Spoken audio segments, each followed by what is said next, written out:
Coach Malone, what about earning your wings at the 101st Airborne Jump School? Tell us a little bit about that. Yeah, yeah. After Iona, I pushed up my draft because the draft was mandatory, and I went into Fort Dix, and from Fort Dix, I took my basic training at Fort Knox in Kentucky. But I signed up for the 101st Airborne Division because a lot of the young men in my neighborhood were in the paratroopers. For some reason, that was the thing, the rite of passage is to get off the corners of Astoria and go into the Airborne. Most of them were in the 82nd Airborne in Fort Bragg, and I had an opportunity when I was in Fort Knox.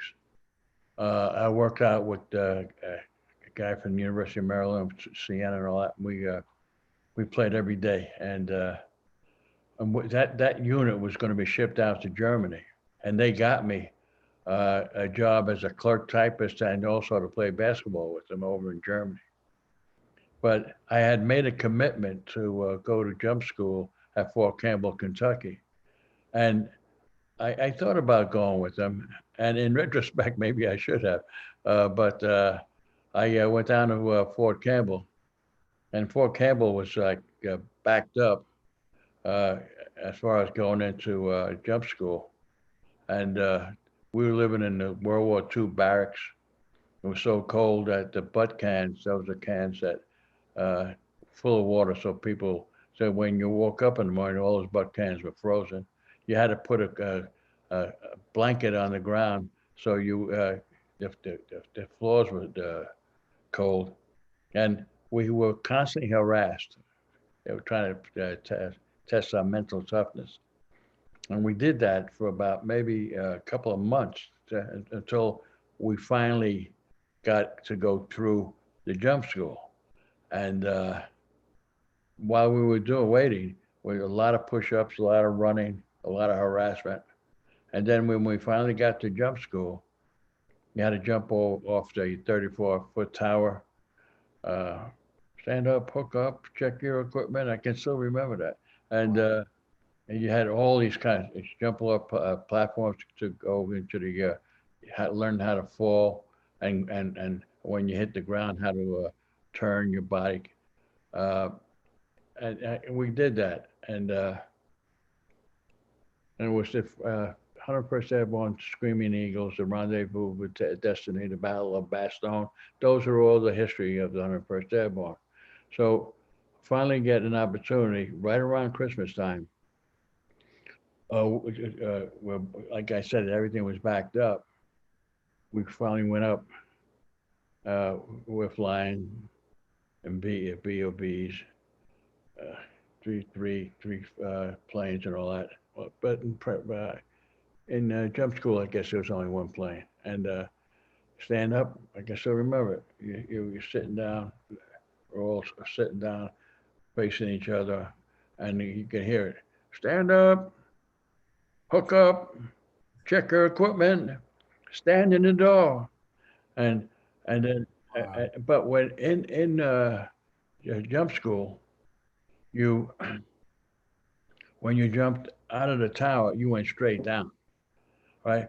But when you jump out of a plane, you don't jump straight down because there's a prop and it takes you, and it's called a blast, and it and you're swinging in the air in a pendulum-like motion up there, and initially, for the first time, it takes a little bit out of you, but boom, is that? I heard about the blast, and now I knew what the blast was. It was the blast, and I was in the 101st Airborne, and we were always out in the fields. And I was proud, like I know how the Marines are very proud of going through Paris Island and all that. I was proud that I withstood all the harassment, all the training, and all the things that we did uh, in Fort Campbell. I also played baseball down there. I also played basketball down there. I played against Ernie Wheelwright, who was the football in the NFL. A couple other guys who went on. Forget the guy's name that played for the pitch for the California Angels, but he was a friend. But it was the thing that you do things in life and you look back and say, you're proud that you did that, going through the jump school at Fort Campbell, just like with an elite group of soldiers. Oh, and then one thing too, uh, Eisenhower was going to deploy us to go over to Lebanon, and we were all out. We were all waiting to get on the plane. And if we do that, I was supposed to get out of the Army in about a month. If they would have deployed us, I would have been back in the Army for another year or so. And Wow. at the last moment, we didn't get on that plane. And had to go to Lebanon. He called it off. And I always wondered about that because we're not equipped to fight in an urban warfare in the streets of Lebanon.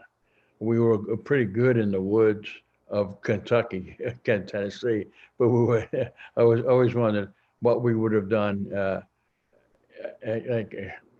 like going street to street in buildings. It would have been we would like playing a game on the road. Uh, we uh, we never did bring a game on the road, but thanks for asking that question about the 101st because I really I was proud of what I did, being a part of it. That's an incredible story, Coach. Thanks for sharing that with us. Okay, you're welcome.